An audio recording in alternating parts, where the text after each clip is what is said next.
Hello. Hello everyone, we are live again from the Nomad Summit here in Chiang Mai, which is also day 4 of Beach City Media's Digital Nomad Tour in Chiang Mai, where we've been talking to a lot of people in town in general who are here working online. And today a lot of people who are here for the Nomad Summit, and one of them is Petter Miller. Yeah. How are you doing? Hi there. Now my name is spelt P-E-T-T-E-R. People call it Petter, but it's just Peter to actually differentiate myself. And that's one thing about being a nomad. You meet the most interesting people who have really decided that they're happy to be individuals. Right. I grew up in Australia, and everyone was trying to be the same. I think it's a disease throughout the world, you know. Right. Everyone's going, oh, no, I want to be the same, because they want to fit in.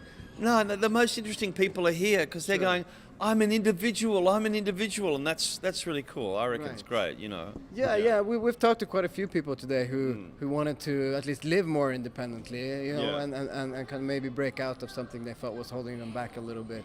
Well, they call it location independence, right? And it's actually a lot more than that. It's personality independence and lifestyle independence. It has a lot of advantages. Yeah, for sure. Yeah. Did you go through a transition like that where you were in one place and you wanted to become more independent, or how did you end up here in Chiang Mai?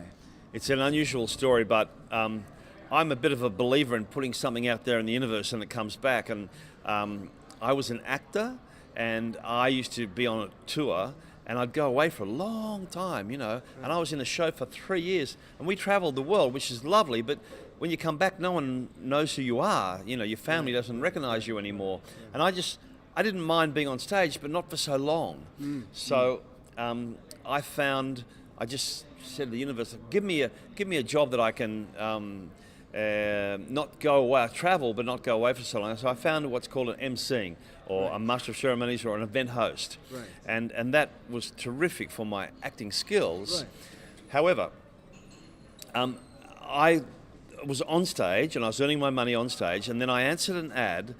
I was on an email thread of a guy who lived here in Chiang Mai, and called the Fusion HQ, which is it was a company that was a portal, like one shopping cart. It did everything. It did autoresponders, it did product descriptions, it did everything together. So you bought this subscription, and it was a digital business in a box, right? It was fantastic, really fantastic. And he wanted to launch a product that had been launched before, but relaunch it. So when you've got a digital business, you really need to know how to launch. Launching is a real science. However, it takes an enormous amount of people and knowledge, and not many people do it. But if you do launch and you do get it right, you never look back. You take your business from here right up to here. And anyway, so I answered the ad, and there was 4 intern positions, and I got one of them. And you were in Australia at the time when you answered the ad. Australia, And so I took 4 months off. It was lucky because at the time I was in the wedding industry, and at the time there was no bookings because it was winter, and no one gets married in winter time, you know. So I was just lucky. So the job was from May through to September. At the end of September, we made $150,000 in 1 week, and it taught me a lot. We worked really, really hard. There was actually about 6 of us, and I was packing my bags to go home. I thought, hang on, I don't have any bookings for a while. I might just stay here and hang around, you know. And then I got to really love the place, you know, I didn't even really know what a digital nomad was, because we were in our own little thing. We were in our own little shop. It was called Coffee Monster, and we used to work out of this thing called Coffee Monster, which is legendary. Co-working an old Chiang Mai institution? It is, yeah, definitely, absolutely, definitely. And then I decided that I really liked this, and I changed my on-stage income to my online income. I had an online thing going because in wintertime I had no booking, so I did a book many years ago, and that book keeps selling today.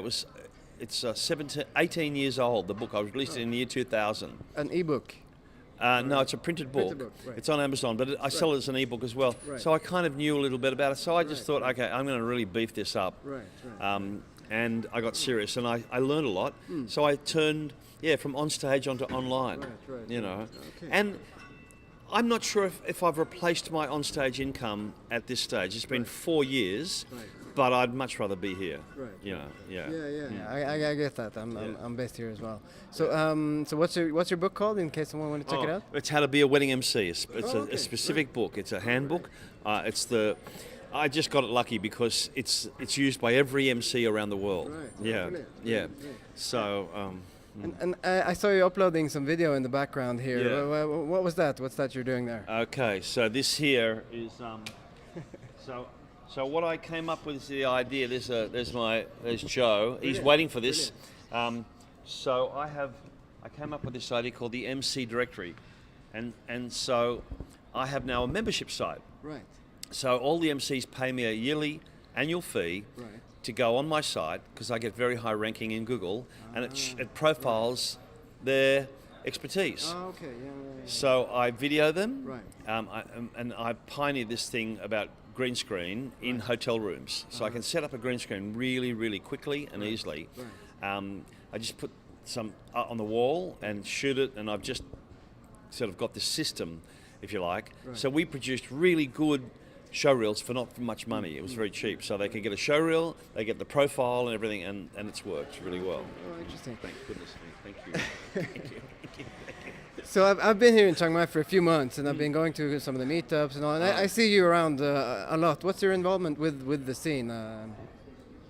Well, I believe you've got to give back, and the community's been very good to me, so I've got to give back to the community. But also, it keeps my MC skills sharp. So it's like going to the gym for me. So every Friday we have the Nomad Coffee Club, and I just put up my hand and said, yes, I'll MC that. Obviously there's no money involved, but I work as a speaker's coach as well, so I'm really interested in speaking. And I nominated a few speakers here for this conference here today, you know. But so when I do get a professional speaking job, my skills are really sharp, you know, because it's like on a bike. If you haven't ridden a bike for a while, you're still a bit like that. Cool. No, we've talked to a lot of people who, one of the things they say they like about Chiang Mai is that there are so many of these events they can go to learn. So I think it's very much appreciated by people that you guys are running these events. You can get three every night. I mean, there's lots and lots and lots of books. I mean, there's groups, Facebook groups, meetups, education, there's seminars. It's amazing, actually. But as a leader in the community, I've promoted the idea that you must give before you get. Right. So come here with the attitude that you're going to give, you're going to get involved, you're going to help, and you'll get back enormously. You know, it's that rule again. You know, the universal rule. Brilliant. Yeah. Thanks. Brilliant. That's a good encouragement to round off this little talk with. And here's my colleague Chris coming in from the side here. Okay. I got a question for you, Peter. Okay. So I do a bit of speaking, and I do a lot of speaking for Beach City. Okay. And one of the things I struggle with most is my voice, my throat actually ends up dying. And I can feel it too. So have you got any tips for remedying that? Okay, so what we're looking for is a resonant voice, especially people on YouTube, and the voice is very, very important. It's like your fingerprint, but an audio fingerprint. And so when I went to acting school, I was speaking real nasal. I was real Aussie. How you going, mate? You know, my father had a BP service station in a working class suburb in Sydney. And so you hear what's going on around you, pick up an accent. And I got to acting school and they said, mate, if you want any work as an actor, you're going to have to improve your voice. I didn't actually know you could improve your voice. You can change it. And most people speak in their nose in here or in their throat down here. That's me. Yeah. So there's no power there. It gets really weak and breathy, and eventually it just peters out, right? So I teach people to speak in the front of their mouth. That's where the warm sound, the resonant sounds are. That's where you're supposed to speak, but no one's ever taught this, right? Yeah, right. We should be taught this at school. Yeah. We should be taught communication skills and money management at school, but they teach the stupid subjects, you know? And so if you go to fantasticvoice.com, I've just done a program there, which called the 5 Easy Steps to a Fantastic Voice. And it was what was given to me at acting school. And I went from someone who was intimidated by their own voice to someone who really likes it now. You know, so it's a nice voice. Thank you. It's just it's normal. It's where it should be produced. And It's a funny thing to say. Sorry, I'm laughing. Yeah, you know, it's yeah. a funny thing to say to someone. Yeah, that's a it's nice done voice you really got there. well. Normally, I'd like nice butt, but nice voice. You know. No, but when you're saying it, you know, I start feeling where does my voice come from? Okay. Yeah, I do feel it. It's coming from it's somewhere in the down throat. here, and that part is very tired right now. You know, very it's getting, tired, it's losing a bit of its sonority there. For Right. Sure. Yeah. And if you, it's not about speaking loud, you know, with volume. It's about speaking resonance at the front there. So we do this exercise with a candle. We speak and we take the candle away and try and blow it out. That makes the sound go out. It's out that way. Right. But most people only going to go here, you know.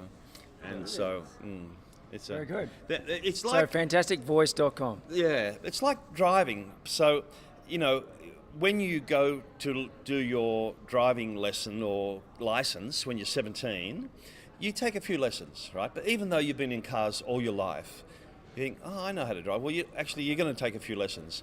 It's the same with public speaking. You've been speaking since you're a little kid, but there's actually about 5 things that you need to know that will take you from there up to there, you know. And cooking's the same. So you've been eating since you're a baby, but if you were trying to put on a really nice dinner for someone, you'd either take some YouTube lessons or you'd just do a little bit of work on it, or maybe even go to a cooking school, and which I did, and that gave me a lot of confidence. So if you're working using your voice and you're a communicator, I reckon spending a little time on improving your voice is good investment, really good investment. Fantastic. Thanks so much for your time, Peter. Okay. Maybe we'll do that. Absolutely. Yeah, no, are you here in Chiang Mai? Until tomorrow. Okay, so Julius is I'm here. here. so the I'd love first to. 5, this is the first one, right? Yeah. You're going to do this with me, yeah, right? okay. So the first one is getting the breath out the front, right? So it's this, and it's going to feel really silly, really, and it's probably going to look silly as well. But you need to get the breath out the front and go.